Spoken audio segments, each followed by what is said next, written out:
Conexión con nuestro siguiente invitado, él es César Sinde. César Sinde, ¿cómo estás?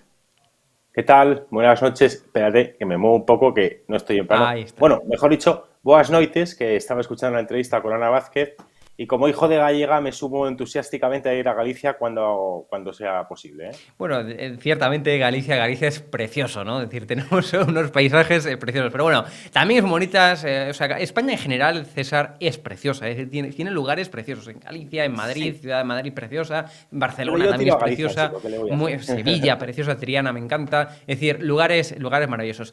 César, pero antes de hablar de España a nivel nacional, me gustaría irme a Italia. Ganó Giorgia Meloni. Primeramente, ¿cómo valoras, ¿no? el que haya ganado, pues, oye, una mujer que es una mujer, eso en primer lugar, que esto solamente lo destacan en ciertos casos, hay que destacar que es la primera presidenta mujer de Italia de toda la historia, con lo cual es algo muy destacable, pero también, bueno, es una mujer de derecha dura, ¿no? De derecha, podemos decir, de ultraderecha, es decir, en el extremo de la derecha. ¿Esto cómo lo entiendes? ¿Como un cambio de ciclo político o más bien como una reacción a unos gobernantes que no han sabido parar pues una crisis económica, crisis política, inestabilidad política que es característica ya de Italia? Bueno, es una mujer, pero como no es de izquierdas, ya no se Mm. resalta que es una mujer. En síntesis, con la izquierda siempre es lo mismo. Ellos se victimizan cuando les conviene, falsariamente por supuesto, y siempre desprecian o reparten etiquetas de extrema derecha o de extremo no sé qué. ¿Y quién va a calificarla como extremista a la señora Meloni? ¿Los discípulos de Chávez en España? Los que hablaban, como el señor Errejón, por ejemplo, de que en España hace falta ese cálido viento caribeño de Hugo Chávez, la señora Yolanda Díaz, que lamentaba profusamente el fallecimiento de Fidel Castro y le calificaba como un hombre, el prototipo de hombre del siglo XXI. Hay un tuit suyo, no recuerdo la literalidad, pero hacía unas loas a un dictador genocida, asesino y tirano como Fidel Castro. Pablo Iglesias, que también fue muy significado por alabar a todo el comunismo iberoamericano vigente, travestido de la revolución bolivariana, porque estos comunistas siempre lo que hacen es, se cambian el nombre, pero siguen siendo los mismos comunistas de siempre, con la misma tiranía de siempre y los mismos liberticidas de siempre. Entonces, a mí, que esta gente que no es en absoluto ni moderada, ni calmada, ni que tenga una ideología respetuosa con el bolsillo de las personas, por ejemplo, que repartan carnés de extremista, pues yo le niego esa facultad categóricamente. Yo a la señora Meloni habrá que ver cuando sea primera ministra en Italia, a ver cuál es su programa político, a ver qué medidas va tomando, qué efectos van consiguiendo en las diferentes áreas en las que tome decisiones y a partir de ahí habrá que juzgar. Pero estas anteojeras de porque sea de una ideología concreta criminalizarla, o mejor dicho, porque sea de derechas criminalizarla, es lo de siempre. Cuando llegó el señor Trump a la Casa Blanca nos anunciaba un poco menos que el apocalipsis, la guerra nuclear, todo tipo de calamidades y de desastres. Y lo cierto es que, si no me falla la memoria, el señor Trump no bombardeó ni un solo país en sus 4 años de presidencia. No ordenó atacar a nadie, a ningún país. Claro, que en Estados Unidos las 2 bombas atómicas que ha tirado Estados Unidos las tiró un presidente demócrata. Luego van de pacifistas. Pero bueno, es lo de siempre con la izquierda. Ellos se autoconceden a sí mismos una superioridad moral y un buenismo y una, en fin, y una exclusiva en las buenas intenciones y en función de eso pues van repartiendo carnes a los demás. La señora Meloni ha dicho cosas que para mucha gente por lo menos, cosa que puede ser legítimo, pues tiene sentido. Por ejemplo, acabar con la inmigración ilegal masiva que padece Italia. ¿A quién le puede molestar eso? ¿A quién le puede molestar que a cualquier país, sea Italia o cualquier otro, entre quien quiera, cuando quiera y encima tenga derecho a cobrar todo tipo de ayudas cuando está, ayudas públicas, se entiende, cuando está en una situación ilegal y cuando ha entrado de forma ilegal?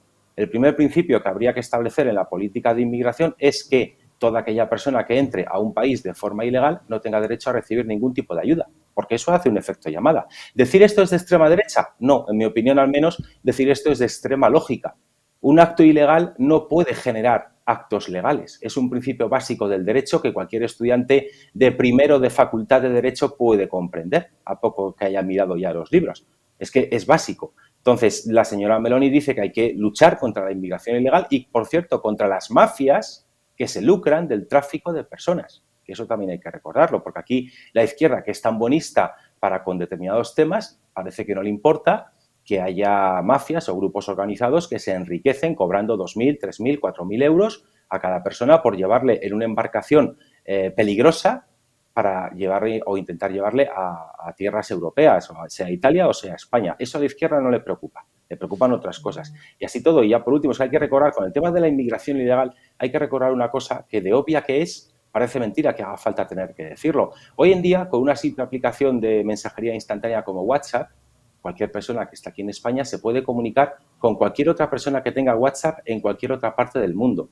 Vamos a creer, o somos tan ingenuos de no creer o de no saber ver, que todas esas ayudas públicas que se conceden a inmigrantes ilegales que están aquí en España o que están en Italia, esas personas no lo cuentan vía WhatsApp de forma casi en tiempo real a sus parientes o amigos en sus países de origen. Eso es lo que genera el efecto llamada.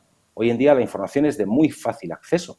Entonces, yo siempre me he preguntado cómo es posible que personas que entran de forma ilegal en un país no se haga lo imposible por devolverles a su país de procedencia, puesto que han entrado aquí de forma ilegal, y lo que menos puedo entender todavía es que una persona que no está en situación legal en España, por ejemplo, se pueda empadronar, o que haya entrado por un aeropuerto para hacer turismo, presuntamente, oiga, si usted ha entrado para hacer turismo, ¿por qué se quiere empadronar? Si usted ha venido aquí para estar unos días, unas semanas y luego se vuelve a su país, ¿usted para qué se quiere empadronar? Lo que no entiendo tampoco es cómo no se comprueban esos domicilios donde hay decenas de personas extranjeras empadronadas. Luego, eso sí, a Macarena Olona sí que le mandaron al inspector o intentaron enviar a la Policía Municipal de Salobreña para que comprobase si la señora Olona residía allí. A ella sí. ¿Ves? Otra vez lo de siempre, el doble rasero. Otra de las cuestiones, y para ya finalizar con este asunto, César, que se le critica a Meloni, es el uso de Dios, patria y familia. Vamos a ver, han dicho por ahí que era parte del himno de Italia, no es parte del himno de Italia, es decir, esas tres palabras no aparecen, o sea, lo que se le ha copiado el nombre, lo que sí que aparece en el himno de Italia es Hermanos de Italia, que es el nombre del partido, pero no las palabras Dios, patria y familia, ¿no? Esas palabras yo no estoy en la cabeza de Giorgia Meloni, no sé si se ha pensado en Mussolini o no, como dicen algunos, pero desde luego, oye, o sea, ¿cómo valoras esto? Es decir, que tenga ciertos tintes que parezcan al nacionalsocialismo de Mussolini. ¿Y qué es mejor? En lugar de Dios, patria y familia, ¿qué es mejor? Satán, No, claro. gobierno mundial y grupo de personas que conviven bajo un mismo techo. ¿A quién le puede molestar que haya personas creyentes? ¿A quién le puede molestar que haya personas que amen a su país? ¿Y a quién le puede molestar que haya personas que valoren la familia? Otra cosa es, que eso sí que es cierto, pero creo que no es el caso, otra cosa es que aquellas personas que tienen una fe marcada pretenden excluir a los que no comulguen con su fe, pero es que eso es el Islam, no el cristianismo. Claro. Otra cosa es que haya personas que que confundan el amor a su patria con la exclusión de todos aquellos que no son de su patria. Eso es la xenofobia. Y otra cosa es negar el derecho a una persona a vivir con quien estime oportuno, pero reconociendo que ese puede que no sea el modelo de familia que tú consideras positivo, porque, claro, cuando la izquierda habla de diversidad y lo pone como un valor supremo, pues es que resulta que donde más diversidad hay, curiosamente, es en una familia heterosexual formada por hombre y mujer. Porque la especie humana tiene dos formas de ser, la femenina y la masculina. Pero claro, la ideología de género, como esto, pretende anularlo y pretende una ideología ser superior a la mera biología, que es una aberración interminis absoluta. No puede ser que una ideología sea superior en certeza y en evidencia a la ciencia. Y la ciencia que te dice que hay dos formas, hay dos maneras de ser humano, el varón y la mujer. Y eso es así. Si la ideología de género pretende subvertirlo, pretende pervertirlo, pues allá ellos. O si hay personas o hay individuos, mejor dicho, que no se sienten representados por el sexo que tienen, es el problema de esos individuos. Pero no por ello podemos admitir que porque haya un número X de individuos que no se sienten pertenecientes al sexo que tienen, ya no existen los sexos. Es que es de locos. Vamos a volver Antes dije, sí que es cierto, porque les estoy revisando mis palabras, el nacionalsocialismo de Mussolini. No, está equivocado, evidentemente.